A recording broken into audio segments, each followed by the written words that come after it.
Hello guys, so we are today presenting economic time analysis of 8 December.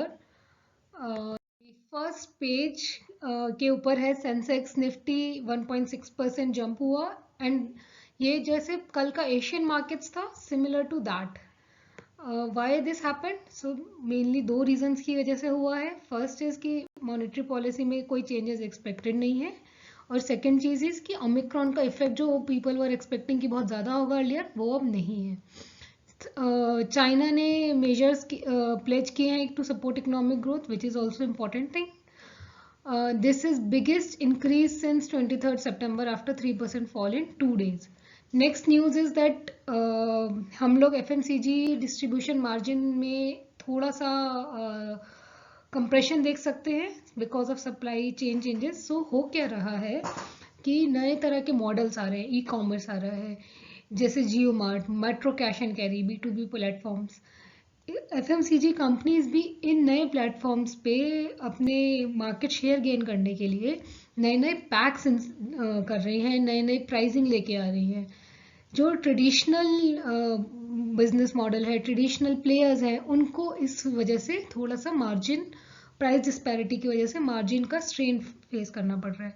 So all India consumer product distribution federation ने कहा कि आपको ये चीज़ को sort out करना पड़ेगा, नहीं तो हम न्यू ईयर से सप्लाईज को हॉल्ट कर देंगे.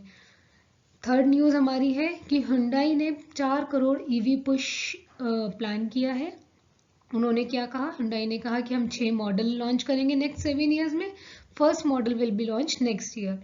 टाटा मोटर्स भी अपने मॉडल्स लॉन्च कर रही है, 10 new models. Maruti instead has said that they will not be having any model till 2025, which is very strange.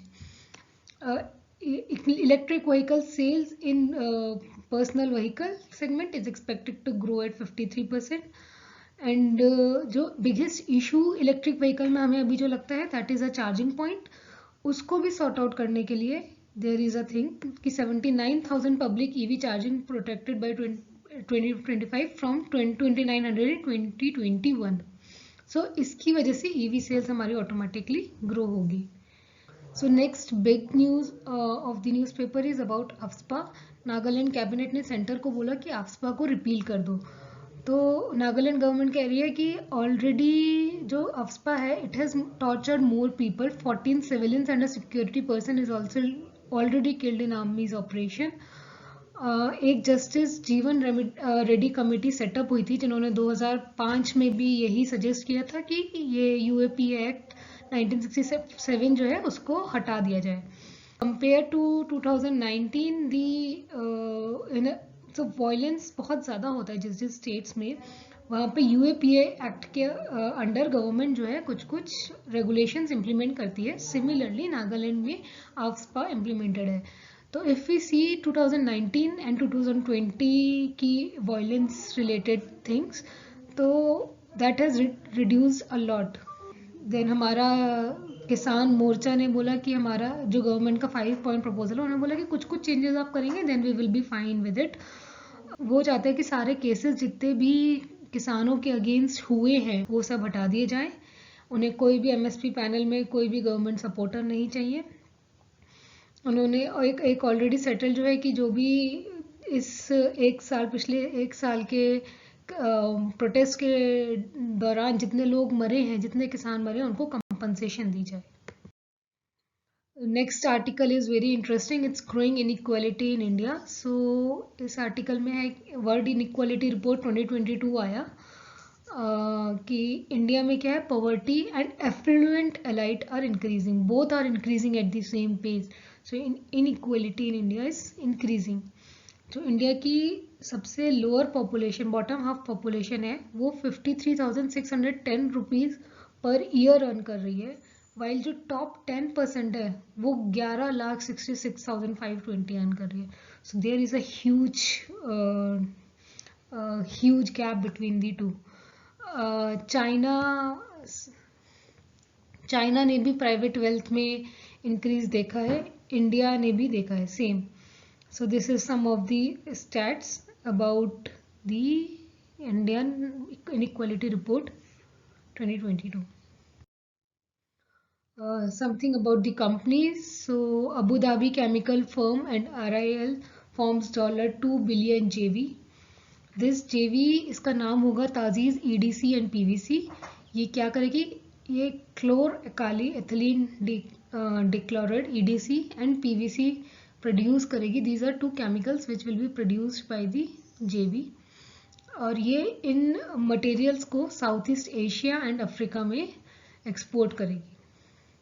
The second is Welspun arm ने बैंगलोर के पास 40 एकड़ का लैंड लिया है 300 करोड़ के लिए to set up their warehouse facility to cater the southern markets in a better way.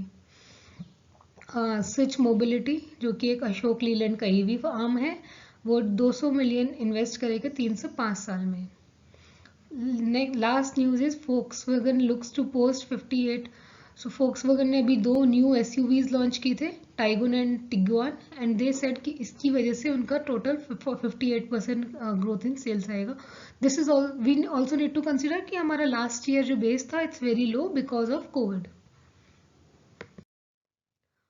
Earnings पे देखें तो ICICI सिक्योरिटीज़ की अर्निंग्स एक्सपेक्टेशन रिलीज हुई हैं. RAL HDFC L&T जो है double digit earning growth expected कर रहा है. This is FY 2024 PAT growth CAGR. Bitcoin में भी रिकवरी एक्सपेक्टेड है. बुल्स जो है $55,000 एम कर रहे हैं. Coming to the startup news. So काइजर, मुडबला, बीकाप, ये तीनों कंपनीज मिलके इनोवेसर में इन्वेस्ट करेंगी. What is इनोवेसर? इनोवेसर एक स्टार्टअप है, 2014 में फाउंड हुआ था. US और इंडिया में इसके 4 ऑफिसेज हैं. इसका हेडक्वार्टर सैन फ्रांसिस्को में है. It's a health care based startup and it has provided $600 million savings for clients in healthcare. India also जो हमारे वेंचर कैपिटलिस्ट फर्म्स हैं, ये लोग web 3.0 startups means India they will invest. So Indian VC firm Adler India will invest 25 to 30 startups in blockchain and web 3.0 space. So it's the new stream where you can see a lot of funding. Also pine labs में falcon as ने 100 million invest किया और pine labs का IPO mid-22 में expected है. Coming to the IPOs, if very very interesting article. It says कि जो अभी जनरली IPOs जो कंपनीज करती हैं, they want either to do more capex to deleverage. But अभी अगर हम रिसेंट स्टार्टअप के IPOs देखें, there is nothing like that. No capex, no deleverage. They just want to increase their valuation. तो ये चीज़ एक अच्छी चीज़ नहीं है. अगर हम देखें तो 85,600 करोड़ मनी रेज हुआ है 71 IPOs में अप्रैल से नवंबर के बीच में, और 27,200 करोड़ जो है FY 21 में 56 इश्यूज से. तो इसमें अगर देखें कि ये IPO का मनी लगा कहाँ कहाँ पर है, ओनली 19% जो है एग्जिस्टिंग डेट को पे किया है and 19% for funding capex.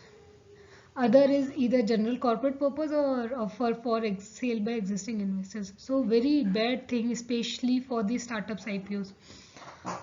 Coming to the Shriram properties IPOs, the IPO से पहले 268 करोड़ का एंकर इन्वेस्टर बुक पूरा फुल हो गया है. Next IPO is CE Info IPO. So IPO कल खुल रहा है. IPO का प्राइस 1000 से 1033 एक्सपेक्टेड है. 1040 करोड़ का IPO का साइज है.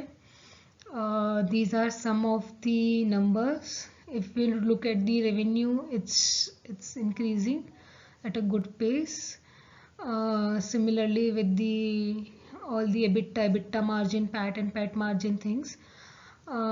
According to Economic Times, ये अच्छा इन्वेस्टमेंट है for long term investors. Fabindia का IPO भी शायद फैब इंडिया ने भी अपना IPO प्लान किया है 500 मिलियन रेज करने. Coming to the editorial page, first is on लाल टोपी. ये दोनों के लिए ही इम्पोर्टेंट है, इंडिया के लिए भी एज वेल एज रशिया के लिए भी.